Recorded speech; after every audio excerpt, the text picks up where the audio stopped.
دوستای عزیزم، امیدوارم حالتون خوب باشه. قراره که امروز اولین جلسه از طراحی رو با هم شروع کنیم و اون هم آموزش مانکن خطی هستش. برای رسم مانکن خطی ما به خطکش نیاز داریم. البته بعد از یعنی ابتدا بهتره که از خطکش برای اندازه استفاده بکنید، ولی بعد از تمرین زیاد اگه دستتون راه افتاد میتونید دیگه از خطکش استفاده نکنید و اندازه ها رو چشمی بکشین که مانکنتون رو رسم کنید. من خط محورم رو کشیدم. خط محور رو که میکشیم ما باید اون رو به 8.5 و یا 9 سر تقسیم کنیم، یعنی یک مانکن استاندارد از 8.5 یا 9 سر تشکیل شد که حالا من 9 سر رسم کردم. هر این خط یعنی قسمتی که ما میکشیم هر کدوم یه بخش از بدن رو تشکیل میدن.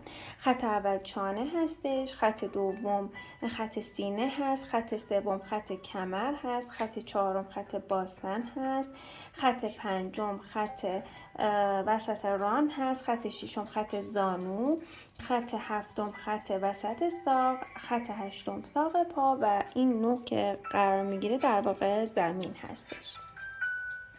برای رسم مانکن ما اولین قسمتی رو که داریم به 3 قسمت مساوی تقسیم میکنیم و به هر کدوم از این 3 قسمت مساوی که تقسیم کردیم از سمت راست و چپ این 1/3 که به دست آوردیم رو رسم میکنیم و بعد این در واقع نقاط رو این بعد اینجا باشه.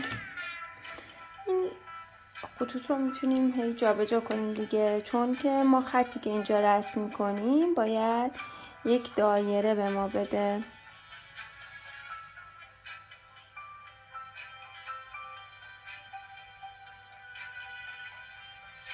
اگر از هر طرف بیضی بشه این نشون میده که اون دایره‌ای که رسم کردیم در واقع درست نیست.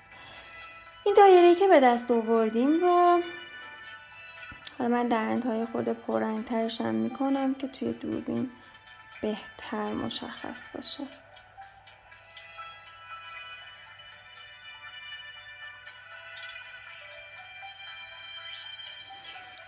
این میشه اون دایره اولیه سر که به دست آوردیم. قسمت دو این رو میتونیم در واقع خط چانه بود دیگه، این که گفتم میتونیم یه خط چانه در نظر بگیریم و این رو به این شکل وصل کنیم. ولی چون سر اینقدر حالت تخم مرغی نداره، بهترین حالت اینه که این 1/3 رو به 2 قسمت تقریبا 2 قسمت مساوی یه خورده از نصف بیشتر تقسیم بکنیم و خط فک رو بکشیم که نخواد در واقع سرمون خیلی تخم مرغی شکل بشه، که این فک برای آقایون یه خورده زاویه دارتره، برای خانمای کم نرمتره. و از گوشه های سر به خط اول که خط فکه و بعد اون رو به چانه وصلش میکنیم.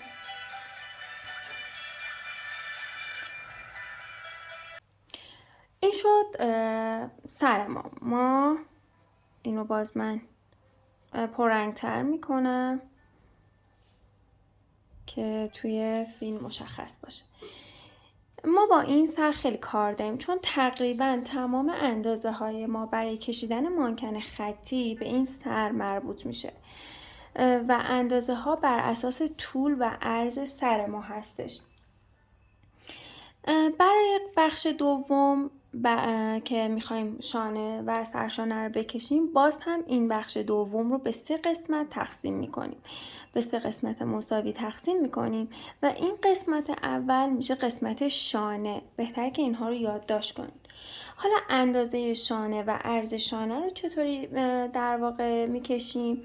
هر طرف سمت راست و سمت چپ هر کدوم یک عرض سر هستند.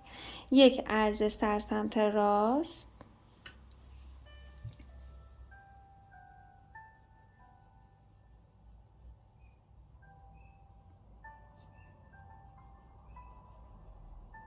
و یک عرض سر هم سمت چپ عرض شونه رو تشکیل میده.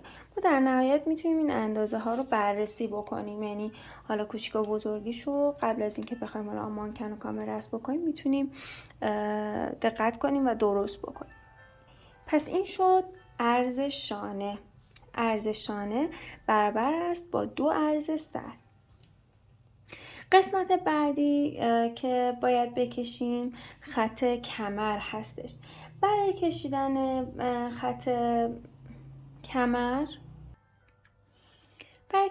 خط کمر اندازش به این صورت است که 1 و 1/4 عرض سره. یعنی این 1 عرض سر به علاوه 1/4 این عرضی که ما اینجا داریم. 1/4 این تقریبا میشه انقدر که این کل عرض کمر رو تشکیل میده. یعنی باید یه مقدار از این 1 و 1/4 رو طوری رسم کنیم که یه مقدار سمت راست و یه مقدار سمت چپ بکشیم و اینها با هم برابر باشه. حالا اگر بخوایم با خطکش دقیق رسمش بکنین اندازه های دقیقی به دست میارین که میتونیم با همون بکشیم. ولی حالا ما به صورت چشمی 1 و 1/4 رو به این صورت میکشیم.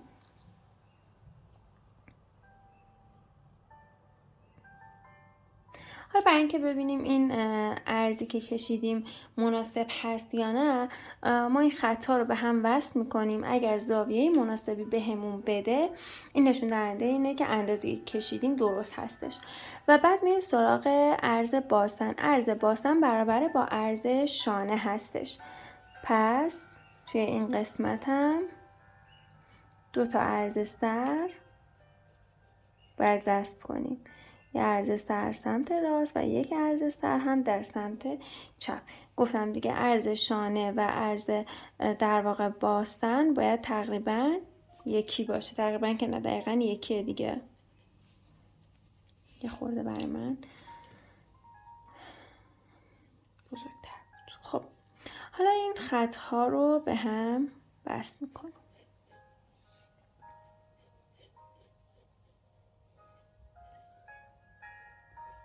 ببین شیبی که به من داد شیب خوبیه و نشون میده اندازه‌ای که کشیدیم اندازه درستی هستش.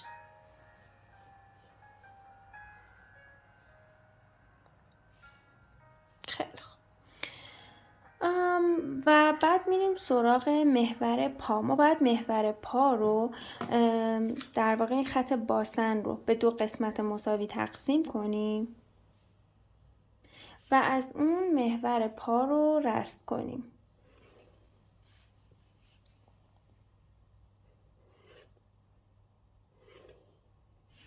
این هم محور پا.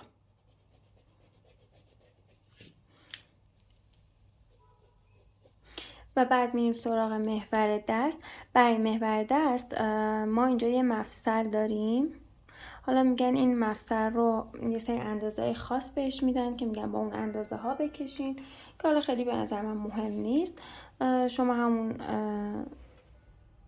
یه دایره میتونید به عنوان مفصل بکشین و بعد خط رو رسم بکنین. بعد دقت کنین که دست تا خط باسن میاد. خب توی بدن نرمال طبیعی هم نگاه کنین همینه اندازش و این در واقع مفصل داشتم بهتون میگفتم ببخشید و مفصل آرنج یک کوچولو از خط کمر بالاتره، یعنی تقریبا اینجاها قرار داره و بعد هم این یه خورده اومد پایین.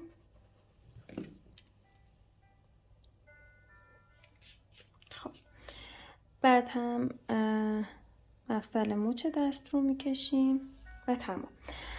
خط گردن موند. خط گردن رو چطور رسم میکنیم؟ ما این عرض سر رو به 5 قسمت مساوی تقسیم میکنیم و بعد هر گوشه از سمت راست و چپ آخرین قسمت رو وصل میکنیم، یعنی بیاریم پایین، گردن رو تشکیل میده. حالا اون 5 قسمت رو چجوری باید در واقع رسم بکنیم؟ به این صورت هستش که ما اول اون قسمت اول رو از وسط جدا میکنیم، یعنی این یه قسمت اول، و بعد هر قسمت رو به از وسط تقسیمش میکنیم به 2 قسمت مساوی و اون 5 قسمت به دست میاریم. 1 2 3 4 و 5 و این گفتم دیگه هر طرف اون آخرین قسمت رو میکشیم پایین، یعنی خط عمود رسم میکنیم و خط گردن رو تشکیل میده. خورده میزون شد. من این رو مرتبش کنم.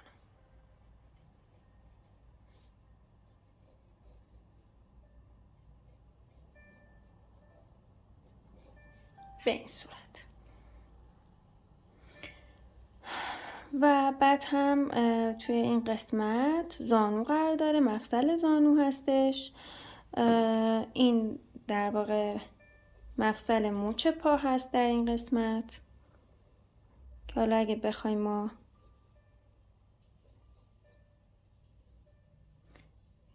پا رو براش حالا همینجوری بکشیم،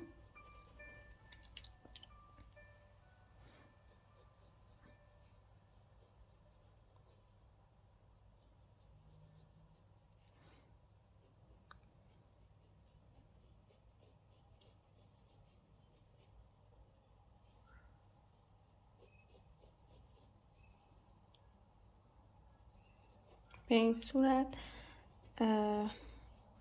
پا رو براش رسم میکنیم که حالا کشیدن پا و اینکه چطوری فرمش رو بکشیم آموزش های بعدی هستش. برای کشیدن دست هم این قسمت رو بهتون نگفتم، یه حدوداً 1.5 الی 2 میل میایم پایین تر از خط و این دو طرف رو به 2 قسمت مساوی تقسیم میکنیم و اون رو به خط فاق وصل میکنیم و این میشه خط فاق ما، که حالا اگه ما اینجا خط اینجوری هم وصل کنیم میتونیم لباس زیرش رو بکشیم. این میشه خط فاق و از این خط باسن تا خط بعدی رو اگر به 4 قسمت مساوی تقسیم بکنیم، قسمت سوم اگه یه خط به این شکل رسم بکنیم جایی که نوک انگشت ها قرار میگیره. یعنی حالا ما اگر بخوایم یه حالتی از دست رو بکشیم، نوک انگشت ها توی این قسمت قرار میگیره. بعد نکته دیگه این که خط خود ناف یه خورده پایین تر از خط کمر هستش. گفتم این خط سینه هست، ولی این قسمتیه که در واقع نوک سینه قرار داره. اگه بخوایم خود سینه رو بکشیم اندازه دقیقی براش نیست، ولی معمولا میگن که همون 1/3 بالا رو، یعنی این خط کارور هستش، به همون اندازه بیایم پایین میتونیم که سینه رو رسم کنیم. نباید این خیلی اندازه کمتر بشه نه خیلی بیشتر بشه، که اگه بخوایم حالا این رو توی حجمی بهتون میگم مجدد، ولی خب بخوایم بکشیم یه همچین چیزی رو تشکیل میده که میره به